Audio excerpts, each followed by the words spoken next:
നമസ്കാരം സുഹൃത്തുക്കളെ. പ്രതികരിക്കാതിരിക്കാൻ സാധിക്കാത്തതുകൊണ്ട് മാത്രം പ്രതികരിക്കുന്നതാണ് ഞാൻ ഈ വാർത്തകൾ. ഒരിക്കലും നിങ്ങളെ സപ്പോർട്ട് കിട്ടാൻ വേണ്ടിയോ ഫോളോവേഴ്സിന് വേണ്ടിയിട്ടല്ല ഞാൻ ഈ വീഡിയോ ചെയ്തതെന്ന് ആദ്യമേ തന്നെ പറയട്ടെ. കാരണം ഇപ്പോൾ SFIയുടെ പ്രതിഷേധം ചെന്നിത്തല സ്കൂളിൽ നടക്കുകയാണ്. നിങ്ങൾ ആലോചിക്കേണ്ട ഒരു കാര്യം, SFIക്കാരോടൊന്നല്ല, ആരാണെങ്കിലും പ്രതിഷേധം കൊണ്ട് അവിടെ ചെല്ലുന്നവരോട് എനിക്ക് പറയാനുള്ള ഒരേ ഒരു കാര്യമേ ഉള്ളൂ. നിങ്ങൾ ഈ ചെയ്യുന്നത് അതിഭയങ്കരമായ തെറ്റാണ്.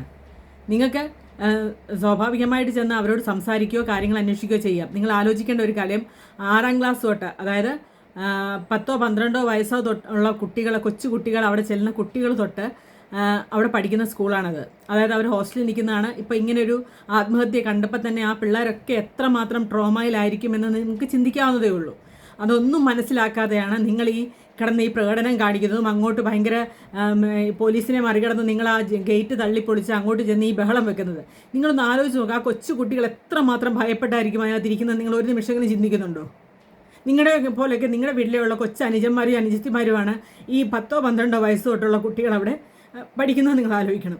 ആ കുട്ടികളുടെ അടുത്തോട്ടാണ് നിങ്ങൾ ഈ ഭയങ്കരമായ ബഹളം വെച്ച് പോലീസിനെ മറികടന്ന് ഈ ബഹളം വെച്ച് അങ്ങോട്ട് ചെല്ലുന്നത്. ഒരു തരത്തിലും അങ്ങനെ ഒരു ബഹളം വെച്ച് ചെല്ലാൻ പറ്റുന്ന സാഹചര്യമല്ല ആ സ്കൂളിലെന്ന് നിങ്ങൾ ആദ്യം മനസ്സിലാക്കുക.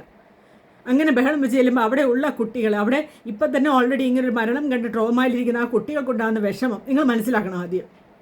നിങ്ങൾക്ക് പ്രകടനം കാണിക്കണം, നിങ്ങളുടെ വോട്ടിന് വേണ്ടിയിട്ടോ അല്ല നിങ്ങളിതൊന്നും കാണിക്കേണ്ട. അതിന് ചെല്ലുന്ന പറ്റിയൊരു അവസരം അല്ലെന്നെങ്കിലും അത്യാവശ്യം തലയിൽ മുകളെയുള്ള ഏതെങ്കിലും ഒരുത്തരം പറഞ്ഞു കൊടുത്താൽ അത്രയും നല്ലത്. എനിക്ക് അത്രമേൽ കണ്ടിട്ട് അത്രമേൽ വിഷമം കൊണ്ടാണ്. കാരണം ആ പിള്ളേരുടെ അവസ്ഥ നിങ്ങളൊന്ന് ആലോചിച്ച് നോക്ക്.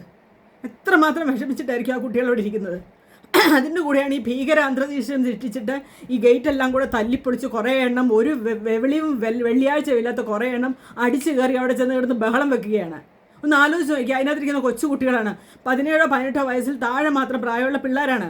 അതും ഈ വർഷം അഡ്മിഷൻ എടുത്ത് ചെയ്യുന്ന കൊച്ചു കുട്ടികൾ വരെയുണ്ട് അവിടെ. അവർക്കുണ്ടാകുന്ന വിഷമം നിങ്ങൾക്ക് മനസ്സിലാക്കുന്നുണ്ടോ? എന്ത് ബോധത്തിൻ്റെ പേരിലാണ് ഇങ്ങനെ ഒരു പ്രകടനം നിങ്ങൾ അങ്ങോട്ട് കൊണ്ട്, നിങ്ങളുടെ വോട്ട് ബാങ്കിന് വേണ്ടിയിട്ടോ? ഏതുമായിക്കോട്ടെ, എനിക്ക് ഒരു പാർട്ടിയെ ഉദ്ദേശിച്ചാൽ ഞാൻ പറഞ്ഞു, 4 പ്രകടനം കൊണ്ട് ചെയ്താലും അത് ശരിയല്ലെന്ന് തന്നെയാണ് എനിക്ക് നിങ്ങളോട് പറയാനുള്ളത്. ഒരു കാരണവശാലും ശരിയല്ല. കാരണം അവരനുഭവിച്ച അവിടുത്തെ ഓരോ കുട്ടിയും, ഓരോ ടീച്ചേഴ്സും, ഓരോ സ്റ്റാഫും അനുഭവിച്ചുകൊണ്ടിരിക്കുന്ന മാനസിക ബുദ്ധിമുട്ട് നിങ്ങൾ ബാക്കി വിട്ടരുത്. നിങ്ങൾ സ്കൂളിനെ കുറ്റം പറഞ്ഞു, പക്ഷേ അവിടെ പഠിക്കുന്ന കുട്ടികളെക്കുറിച്ച് നിങ്ങൾ ആലോചിക്കണം. നിങ്ങളുടെയൊക്കെ വീട്ടിലെ കൊച്ചു കുട്ടികളില്ലേ, ആ കൊച്ചു കുട്ടികളാണ് അവിടെ പഠിക്കുന്നത്. ആ പിള്ളേരുടെ മാനസികാവസ്ഥ നിങ്ങൾ അറ്റ്ലീസ്റ്റ് ഒന്ന് ചിന്തിക്കുക. നിങ്ങൾ ഈ ബഹളം വെച്ച് കൊള്ളുമ്പം ഈ തീക്കകത്ത് വീണ്ടും തീ കോരി ഒഴിക്കുന്നതിനുള്ള പരിപാടിയാണ് നിങ്ങൾ കാണിക്കുന്നത്. നിങ്ങൾ കാണിക്കുന്ന ഭൂലോക മണ്ടത്തരമാണ്, ഭൂലോക അഹങ്കാരമാണ് കാണിക്കുന്നത്. ലോകത്ത് ഒരു കാര്യം നിങ്ങളുടെ കൂട്ടുകാരിയെ മരിച്ചു കിടക്കുന്നിടത്തോട്ട് നിങ്ങൾ ഒരു പ്രകടനമായിട്ട് പോകുമോ? എല്ലാ മാസവും പലതവണ ഇതുപോലൊരു സ്കൂളിൽ കയറി ഇറങ്ങുന്ന ഒരു അമ്മയെന്ന നിലയിലാണ് ആ പിള്ളേരെ കൂട്ടിലിട്ട് അടച്ച പുക്കിളികളെ പോലെയാണ് ഞാൻ സമ്മതിക്കുന്നു. പക്ഷേ അവർക്ക് ആവശ്യത്തിനുള്ള